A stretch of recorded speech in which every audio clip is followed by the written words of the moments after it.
1,00,000 మంది శివభక్తులతో కలిసి మహారుద్రాక్ష పూజలో పాల్గొనండి. వెంటనే కాల్ చేసి మీ పేరును నమోదు చేసుకోండి. రాజుల కాలంలో రాజుకి నమ్మిన బంటులుగా కొంతమంది ఉంటారండి. అంటే ఆయన ఏం చెప్తే అది. చనిపోండి అంటే చనిపోవటం. అంటే ఆ స్టేజ్‌కి కూడా వెళ్ళిపోవటం. అంటే ప్రాణత్యాగానికి కూడా సిద్ధపడేవారు ఉంటారు కదా! అలాంటి వారి సంగతి అంటే అలాంటి వాటికి సంబంధించిన స్టోరీస్ ఏమైనా ఉన్నాయా? బోల్డు అవునా?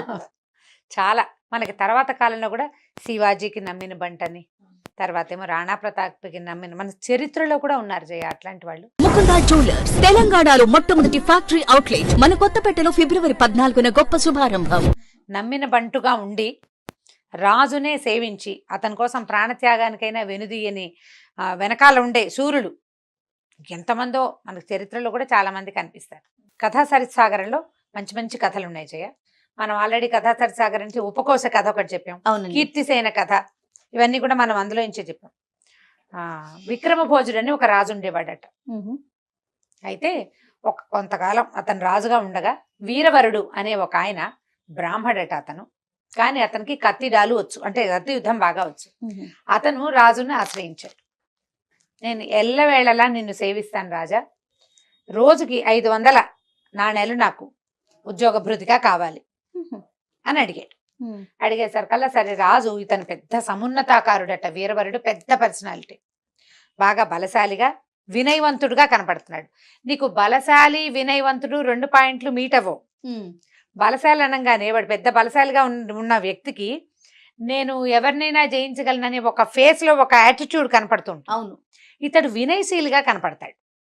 దాంతో ఈయన ఉంచుకున్నాడు, తన దగ్గర అట్టి పెట్టుకున్నాడు. రోజుకి 500. ఈ 500ని ఇతను ఏం చేస్తున్నాడో చూద్దాం అనుకున్నారు అని అనుకున్నాడు రాజు. కొంతమంది సైనికులు ఇతని డబ్బులు ఎట్లా ఖర్చు పెడుతున్నాడో చూడమన్నాడట. ఇతనికి భార్య ఉంది, భార్య పేరు ధర్మవతి. ఇతను వీరవరుడు, ఆమె ధర్మవతి. ఓ కూతురు ఓ కొడుకు ఉన్నారు. వీరవతి అనే కూతురు, సత్వవరుడు అనే కొడుకు. వీరవతి అనే కూతురు, సత్వవరుడు అనే కుమారుడు ఉన్నారు. చిన్నపిల్లలే, ఓ 10 ఏళ్ల పిల్లవాడు, 10-12 ఏళ్ల పిల్లాడు, ఒక 7-8 ఏళ్ల బాలిక చిన్నపిల్ల ఉన్నారు. అయితే ఈ వీరవరుడిని అనుసరించారు సైనికులు. ఏం చేస్తున్నాడు అంటే, అతను ఏం చేశాడట, వెళ్తూ ఇంటికి వెళ్ళంగానే ఒక 100 నాణేలు ఎత్తి భార్యకి ఖర్చులకి ఇచ్చాడు. ఇంట్లో ఒక 100 నాణేలతోటి వస్త్రాధికాలు, ఇంట్లోకి అవసరమైన సామాన్లు కొన్నాడట. ఓ 100 నాణేలతోటి దేవాలయాల్లో అర్చనలు చేసుకున్నాడు. 200 నాణేలని రాజు పేరుతో దానం చేశాడు. అది చూసి ఇదేదో చాలా విశేషమైన క్రియగా ఉంది, ఇతను చాలా గొప్పవాడని భావించి రాజు ఇతన్ని తన దగ్గర అట్టి పెట్టుకున్నాడు. అయితే ఎప్పుడు చూసినా అతను ఈ రాజుగారి అంతఃపురం బయట, అంటే అతని రాజుగారి ఆస్థానం బయటే నిలబడి ఉండేవాడు. పెద్ద విగ్రహంలాగా ఉండేవాడు, కత్తి పుచ్చుకునేవాడు. సాయంకాలం వెళ్ళి భోజనం చేసి వచ్చేవాడు. అతను భోజనం చేసే వేళల్లో వేరే వాళ్ళు ఇక్కడ కాపలా ఉండేవారు. రాత్రంతా ఇక్కడ ఉండేవాడు. తెల్లవారుజామున మళ్ళీ డ్యూటీ దిగి ఇంటికి వెళ్ళేవాడు డబ్బులు పుచ్చుకుని. భోజనాధికం ముగించుకుని కొంచెంసేపు నిద్రపోయి స్నానం సంధ్యా తెముల్చుకుని భోజనం ముగించుకుని మళ్ళీ 10-11 గంటలకి మళ్ళీ రాజుగారి సేవకు వచ్చేసేవాడు. చాలా కాలం గడిచిందట. ఒకనాటి రాత్రి ఏమైందట, బ్రహ్మాండంగా వాన పడిందట. మేఘాలు ఉరిమేస్తున్నాయి, అసలు మామూలుగా లేదు, గర్జనలతోటి భయంకరమైన ప్రచండమైన వాన పడింది. అయితే రాజు భోజనం చేసి బయట ఎవరున్నారో చూడడానికి, ఎవరు అక్కడ అంటే నేను వీరవరుణ్ణి ఉన్నానని సమాధానం చెప్పాట. రాజుగారు పడుకున్నాడు. పడుకున్నాక ఓ 2-3 గంటలకు పెద్దగా పిడుగుపాటు పడి మెలకు వచ్చింది ఈయనకి, రాజుకి మెలకు వచ్చి ఏం చేశాడు, మళ్ళా కేకేశాడు. ఎవరున్నారంటే వాన పడుతున్నా నుంచునే ఉన్నాడు అతను. నేను వీరవరుణ్ణి నుంచున్నానని చెప్పాడు. 2 సార్లు లేచాడు రాజు రాత్రి. ఆ 2 సార్లు అతను మెలకుగానే ఉన్నాడు. వీరవరుడు మామూలుగా వాన పడుతుంటే ఏంటి, ఏం ప్రమాదం వస్తుంది అని మునగ తీసుకుని ఒక మూల కూర్చుంటారు ఎవరైనా, చలేస్తూ ఉంటుంది, నిద్ర పట్టేస్తుంది చలికి. కానీ ఇతను పడుకోలేదు, అసలు కూర్చోలా, నుంచున్నవాడు నుంచున్నట్టే ఉన్నాడు. ఇంతలో ఏమైందట, ఈ వీరవరుడు రాజు ఇద్దరు ఒకరితో ఒకళ్ళు మాట్లాడుకుని ఎవరు అని ఈయన అడిగినప్పుడు నేనున్నానని అతను చెప్పిన ఉత్తర క్షణంలో మరుక్షణంలో ఒక స్త్రీ దుఃఖం, ఏడుపు వినపడుతుంది. ఒక ఆడ మనిషి ఎవరో ఏడుస్తుంటే ఇతను అన్నాడు, వీరవరా ఎవరో ఏడుస్తున్నారు చూసిరమ్మన్నాడు. ఎవరినైనా చూడమన్నాడు. ముందు ఇక్కడ ఎవరు లేరు ప్రభు, వాన కదా, నేనే వెళ్ళి చూస్తానని కత్తి పుచ్చుకుని వీరవరుడు బయలుదేరాడు. ఈ రాజు వానలో ఇంతసేపు తడి పొడిగా తడుస్తూ కూడా వీడు నుంచున్నాడు. ఇప్పుడు అలా వెళ్ళిన వాడు ఇంటికి వెళ్ళి పడుకుంటాడేమో చూద్దాం అనుకున్నాడు. తను కూడా దిగాడు. వీరవరుడికి కనపడకుండా అతను వెనక నుంచే ఈ విక్రమభోజుడు గారు నడిచెళ్తున్నాడు. ముందుకు వెళ్తే ఒక చెరువు దగ్గర ఒక అత్యద్భుతమైన సౌందర్య రాశి అని ఒక స్త్రీమూర్తి కూర్చుంది. ఆవిడ ఏడుస్తోంది. ఈయన దగ్గరికి వెళ్ళాడు. ఆవిడ బోళ్ళంత అలంకారం, త్రిశూలం కూడా ఉంది ఆవిడ పక్కన. చాలా అలంకరించుకుని ఉంది. ఏమమ్మా ఏంటమ్మా ఇంత సర్వాలంకార శోభితగా ఉన్నావు, ఎందుకు ఏడుస్తున్నావు అని అడిగితే, అయ్యా నన్ను భూదేవిగా తెలుసుకో, నేను భూదేవిని. ఇప్పుడు నా భర్త విక్రమభోజుడు. ఇప్పుడు ఈ సామ్రాజ్య లక్ష్మికి ఆయనే కదా రాజు. ఎవరైతే రాజో వాడే భూభర్త, భూమికి భర్త ఆ ప్రాంతానికి. నా భర్తకి 3 రోజుల్లో మరణం ఉందయ్యా. ఇంత చక్కటి భర్త మళ్ళీ లభిస్తాడో లభించడో అని దుఃఖిస్తున్నాను అని చెప్పేసరికి ఈయన అన్నాడు, అయ్యో అదేమిటమ్మా, రాజుకు మరణం ఏమిటి, ఆయన పూర్ణ ఆయుష్కుడుగా ఉండాలి, ఆయన చాలా ఆరోగ్యవంతుడు, ఏ ప్రమాదము లేదు, ఏ శత్రువుల దగ్గర నుంచి ఏ రాకడా లేదు, ఆయన పిన్న వయస్కుడు, పెద్దవాడు కాదు. మరణించడానికి వృద్ధాప్యమో అనారోగ్యమో ప్రమాదమో లేకపోతే యుద్ధమో ఉండాలి. ఏవీ లేవు ఇక్కడ ఏం లేవు, ఏమి జరగదమ్మా. అట్లా అంటే కాదు, నాకు తెలుసు, నాకు ముందే తెలుస్తాయి, నేను భూదేవిని, దైవాంశ సంభూతని నాకు తెలుసు. 3 రోజుల్లోనే ఇతనికి మరణం ఉంది, అందుకని దుఃఖిస్తున్నాను. ఇతని కుమారుడు రాజైనా అతను విక్రమభోజుడు అంత సమర్థుడు కాకపోవచ్చు.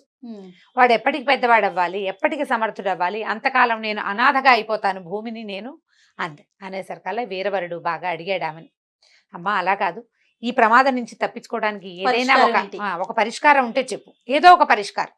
అంటే పరిష్కారం ఉంది నాయనా, నన్నెవరు చూసి నన్ను ప్రశ్నిస్తారో వాడి కుమారుణ్ణి గనక బలిస్తే రాజు బతుకుతాడు. నువ్వు వచ్చావు, నన్ను అడిగావు, నీ కొడుకుని బలిస్తావా రాజు కోసం, ఇంతేనా అన్నాడు. ఇంతేనా, పిల్లాన్ని బలివ్వటం ఏం కష్టమమ్మా, రాజు శతవిధాలా బతికి ఉండవలసిన వాడు, శతవసంతాలు బతికుండాలి. రాజు బతికితే రాజ్యం బతుకుతుంది, రాజ్యం సుభిక్షంగా ఉంటుంది. రాజు కోసం నా కొడుకేమిటి, నన్ను ఏం చచ్చిపోమన్నా చచ్చిపోతాను అంటే. అయితే తెల్లవారుజాము లోపల ఇప్పుడు అర్ధరాత్రి అంటే 3 గంటలు అలా అయింది. తెల్లవారే లోపల ఈ నగరానికంటే ఇప్పుడు రాజుగారి కోటకి కుడివైపున చెరువు దగ్గర ఇవిడు కూర్చుంది, ఎడం వైపున ఒక చండికాలయం ఉంది. ఆ చండి ఆలయంలో నీ కుమారుణ్ణి తీసుకెళ్లి బలి ఇచ్చేసి రాజుకు ప్రమాదం తప్పిపోతుంది అని చెప్పి ఈయన ఏం చేశాడు, రాజుగారు నిర్ఘాంతపోయాడు, వెనకాల నుంచున్నాడా. మొత్తం వింటున్నారు. అయ్యో ఇదేమిటి, ఈవిడ భూదేవి ఏమిటి, పిల్లాన్ని చంపేయమని చెప్పటం ఏమిటి, ఇతను ఒప్పుకోవటం ఏమిటి. ఒప్పుకున్నాడు. ఆయనకు రోమాంచం, శరీరం అంతా నుంచుంటుంది అనమాట. ఏమంటారు, హెయిర్ ఎరెక్ట్ అయిపోయింది, భయానికి ఆశ్చర్యానికి అన్ని విధాల రకరకాల భావాలు కలుగుతున్నాయి. అయితే ఇంటికి వెళ్ళాక వీరవరుడి ఆలోచన మారుతుందేమో చూడాలి. భార్య ఒప్పుకోవద్దు, పిల్లాడు ఒప్పుకోవద్దు. అందుకని సరే ఇతను ఏం చేశాడు, వీరవరుడు, అమ్మా నువ్వు ధైర్యంగా ఉండు, నువ్వు చెప్పిన పని చేస్తానని గబగబా ఇంటి వైపుకి నడవటం మొదలుపెట్టాడు. రాజుగారు కూడా మెల్లిగా దాంకుంటూ వెనకాల వెళ్ళాడు. ఇతను ఇంటికి వెళ్ళి తలుపు తీశాడు. తీయంగానే భార్య బయటకు వచ్చింది. ఈ టైంలో వచ్చారేమిటి, ఇంత వానలో తడుస్తూ ఎందుకు వచ్చారు, రాజు క్షేమంగా ఉన్నాడు కదా అని అడిగింది. అడిగేసరికల్లా రాజుకు క్షేమమే, రాజు క్షేమం కావాలంటే కుమారుణ్ణి బలివ్వమని భూదేవి ఆజ్ఞ, ఏమంటావన్నాడు. అనేందుకేముంది, బలివ్వటమే అని చెప్పిందట భార్య. మన కుమారుడి కంటే రాజు గొప్పవాడు కదా, రాజు ముఖ్యం, అతను ఉంటే ఎంతమంది కుమారులను రక్షిస్తాడు అని చెప్పి పిల్లాడు నిద్రపోతున్నాడని నిద్ర లేపింది. నిద్ర లేపితే ఈయన అడిగాడు, సత్వవరా నిన్ను బలివ్వాలి, రాజు క్షేమం కోసం నిన్ను బలివ్వమని భగవంతుడు ఆజ్ఞ అంటే తప్పకుండా తండ్రి వెళ్దామన్నట్టు. 11-12 సంవత్సరాల పిల్లాడు తీసుకుని బయలుదేరాడు. పిల్లాన్ని ఏం చేశాడు, ఆయన చాలా సంతోషించి, నాలాంటి రాజభక్తి నీకు కూడా ఉన్నందుకు నేను చాలా సంతోషిస్తున్నాను, ఇంత చక్కని కుమారుడిని భగవంతుడు నాకు ఇచ్చినందుకు నా జన్మ ధన్యం అయిపోయిందని పిల్లాన్ని ఎత్తుకుని భుజం మీద కూర్చోబెట్టుకున్నాడట. వానలో నడుచుకుంటూ వెళ్ళాడు. ఈయన భార్య అయిన ధర్మవతి, కుమార్తె ఆ 7-8 సంవత్సరాలున్న వీరవతి కూడా వాళ్ళని అనుసరించారు, చండికాలయానికి వెళ్ళిపోయారు. రాజుగారు అక్కడ చూసిన సీన్కే నిర్ఘాంతపోయి ఇక్కడికి వచ్చాక ఇంకా తెల్లపోయాడు. ఇదేమిటి, భార్యకి భార్య పిల్లాన్ని బలిచ్చేయమంటుంది, పిల్లాడు 12 ఏళ్ళ వాడు అమ్మో అనకుండా బలికి తయారైపోయాడు. అసలు వాడికి బలి అంటే తెలుసా, ఏం జరగబోతోందో వాళ్ళకి అర్థమవుతోందో లేదో ఈయనకి అర్థం కాలేదు రాజుకి. సరే బయలుదేరారు. ఈయన కూడా వాళ్ళ వెనకాల పడి నడవటం మొదలుపెట్టాడు. చండికాలయానికి చేరారు. తెల్లవారుజాము అవుతోంది. అక్కడి నుంచి చుక్కలు మెల్లిమెల్లిగా వర్షం పడుతోంది కదా, ఏం కనిపించట్లేదు, కానీ కొంచెం ఆకాశం తెల్లబడుతున్న సూచనలు వస్తున్నాయి. సరే వీళ్ళు వెళ్తే చండికాలయంలో దీపారాధనలు అవి వెలుగుతున్నాయి. పెద్ద భీకరాకారంతో నుంచునుంది చండిక, అమ్మవారు చండి. ఈ చండి అంటే సాత్విక రూపం కాదు, ఉగ్ర రూపమే ఉంటుంది. ఈయన నమస్కారం చేశాడమ్మా, నా రాజు శతవసంతాలు ఆయురారోగ్యాలతో విలసిల్లుతూ ఉండాలని కోరికతోటి, భూదేవి ఆజ్ఞతోటి నా కుమారుడైన సత్వవరుణ్ణి నీకు బలిస్తున్నాను అని చెప్పి కత్తి తీసి కాకామానికి పిల్లవాడి తల నరికేశాడు. పడిపోయాడు కింద. గంటలు గణ గణ గణ గణ మోగుతున్నాయట. చిన్న చిన్నగా ఉన్న దీపాలన్నీ హెచ్చుగా ఉజ్వలంగా వెలుగుతున్నాయి. ఈ చిన్న పిల్ల ఉంది, 8 ఏళ్ల పిల్ల, అతని తలని తల నరికేశాడు. తల దగ్గరికి వెళ్ళి కూర్చుని ఏడుస్తూ, అయ్యో అన్నయ్య నన్ను వదిలిపెట్టిపోయావా అని హార్ట్ అటాక్ లాంటిది వచ్చేసి ఆ పిల్ల కాస్త మరణించిందట. భయంతో దిగ్భ్రాంతికి లోనైంది, మెడ నరకబడింది. ఆ తల చూసేసరికి పిల్లలు బెదిరిపోతారు. భయంతో పిల్ల గుండె ఆగిపోయింది. పిల్లవాడు మరణించాడు, పిల్ల మరణించింది. ఈ ధర్మవతి భోరుమని ఏడ్చింది పిల్లని చూసుకుని. ఏడ్చి, నాథా రాజు రక్షింపబడ్డాడు, దేవి కూడా కటాక్షించింది, అందుకే గంటలు మోగుతున్నాయి, దీపాలు ఉజ్వలంగా వెలుగుతున్నాయి. కాబట్టి చూడు, చిన్న పిల్ల తన అన్న మరణాన్ని తట్టుకోలేక వాడిని అనుసరించి వెళ్ళిపోయింది. ఏమిటో కటికరాయిలాగా నా పిల్లల్ని అనుసరించలేకుండా ఉన్నాను నేను. ఒక పని చెయ్యి, నాకు ఒక చితి పేర్చు, రాజే మనకి ముఖ్యం, నువ్వు రాజును సేవించు, నేను నా పిల్లల్ని అనుసరిస్తాను. చితి పేర్చమంటే చండికాలయంలో నైవేద్యం పెట్టడం కోసం వంట చేస్తారు. వంట చెరుకుకి ఒక పక్కన కొన్ని కర్రలు అవి పెట్టున్నాయట. ఈయన ఏం చేశాడు, ఆలయం ప్రాంగణంలోనే ఆ కర్రలు 4 పేర్చి నిప్పంటించాడు దీపాలతోటి. ఆవిడ అగ్నిప్రవేశం చేసేసింది బిడ్డల కోసం. పిల్లల్ని అనుసరించి వెళ్తాను నేను అని చెప్పేసి ఆవిడ ఏం చేసింది, ఈ వీరవతి కూడా, ఈ ధర్మవతి ఆయన భార్య కూడా ఆ మంటల్లోకి ప్రవేశించేసింది. భగ భగ భగ మండిపోతున్నాయి మంటలు. కిక్కురు మంటలేదు ఆవిడ. నిశ్శబ్దంగా తన పిల్లల్ని తలుచుకుంటూ అగ్నికి ఆహుతైపోయింది.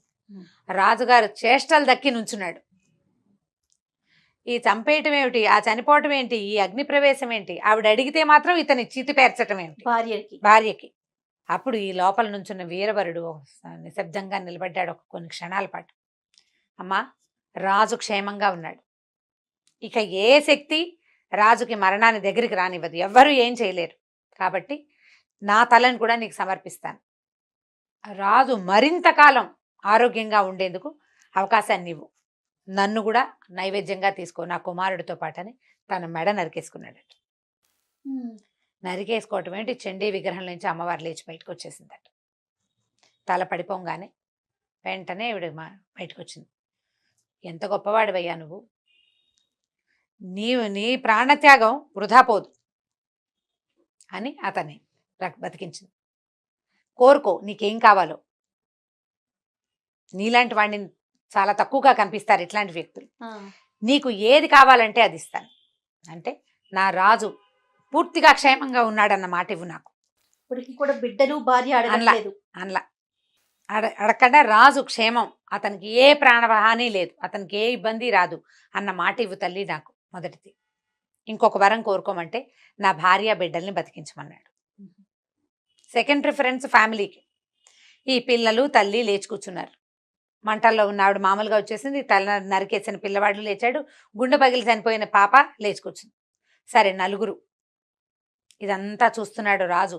అమ్మవారు బయటికి రావటం, ఆవిడ అతని తల మళ్ళీ వెనక్కి అతుక్కోవటం, వీళ్ళందరూ లేచి రావటం, ఇదంతా చూసి అమ్మయ్య అని అనుకుని ఆయన ఏం చేశాడు, గబగబా వెళ్ళిపోయాడు వెనక్కి.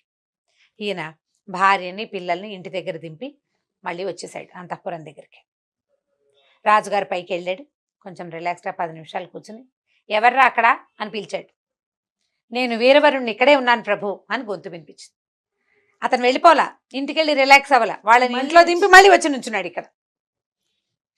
మర్నాడు పొద్దున సభాముఖంగా నిన్న రాత్రి ఏం జరిగిందో, రాత్రి ఏం జరిగింది, తెల్లవారుజామున ఏం జరిగింది మొత్తం వీరవరుడు స్వయంగా వింటుండగానే రాజుగారు చెప్పాడట సభాసదులకి.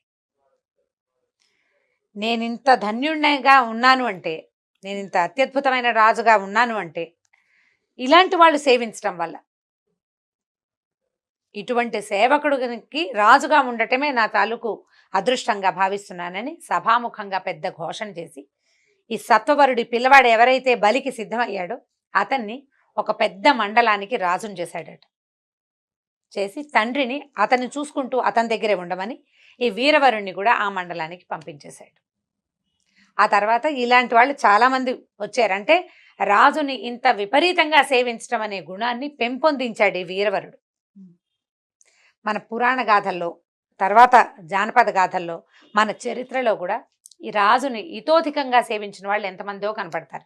ఇప్పుడు బాగా ఫేమస్ అయిన బాహుబలిలో కూడా మనం కట్టప్పని అట్లాంటి క్యారెక్టర్ గానే చూస్తాం. అవునండి. ఈ కట్టప్ప క్యారెక్టర్ కొత్తగా సృష్టించబడింది కాదు. ఇంత అచంచలమైన భక్తితోటి రాజుని సేవించే వాళ్ళు మనకి ముందు తరాల్లో చాలా మంది ఉన్నారు. పురాణ గాథల్లోనూ ఉన్నారు, తర్వాత రాజుల కథల్లో కల్హణ రాజతరంగిణిలో కూడా ఎంతమందో ఇలాంటి వాళ్ళు కనిపిస్తారు. వీళ్ళు వెంబడి ఇంకొక 2-3 కథలు చెప్పుకుందాం. ఇది వినడానికి విచిత్రంగా విపరీతంగా అనిపించినప్పటికీ ఇంత ఎగ్జాజరేషన్ లేకపోయినా ఎంతో కొంత ఎగ్జాజరేషన్తో ఖచ్చితంగా జరిగినాయి. మనం ఇప్పుడు ఝాన్సీ లక్ష్మీబాయి గురించి చెప్పుకుంటాం. తాంతియా తోపే అతను విపరీతంగా సేవించాడు. అసలు ఝాన్సీ కోసమే ప్రాణాలు వదిలిపెట్టారు. మనం రాజ్యం కోసం ప్రాణాలు వదిలిపెట్టిన వాళ్ళని చూసాం. రాజు కోసం ప్రాణాలు వదిలిపెట్టిన వాళ్ళని కూడా చరిత్ర చూసింది. చాలా ప్రత్యేకమైన సంగతులే మనం చెప్పుకుంటుంటే వ్యక్తుల పేర్లు కూడా మనం హిస్టరీ నుంచి తీసుకుని చెప్పగలుగుతాం. చెప్దాం కొన్ని కథలు ఇట్లాంటివి. అట్లానే నమ్మకం అంటే కొంచెం ఇంట్రెస్టింగ్ అనిపిస్తుంది. పిల్లలకి కూడా ఒక ఆలోచన క్రియేట్ చేస్తుంది. అంటే మనం నమ్మకంగా ఉంటే ఈ విధంగా చేయాలి, అదే మనల్ని నమ్మిన వారికి మనం అంటే దేశానికి ఉపయోగపడే వారికి. అదే ఇప్పుడు అంతే కదా దేశానికి అమ్మగారు? దేశం మీద ప్రీతి. ఆ, మనం ఒక సంస్థలో పనిచేస్తుంటే దాని పట్ల లాయల్ గా ఉండటం, yes. సంస్థ పట్ల లాయల్ గా ఉండాలి కదా. ఆ విధానాన్ని అది మన భారతీయ పరిధి వరకు. మన పరిధి వరకు భారతీయ విధానంలోనే ఉంది. అది రాజుని మితోధికంగా సేవించడం అనేది మన దగ్గర ఉన్నది పాత పద్ధతి. దాన్ని మనం ముందుకు సాగదీయాలంటే మనం చెప్తూ ఉండాలి కదా, ముందుకు ఖచ్చితంగా. సాగించాలంటే. చాలా బాగుంది.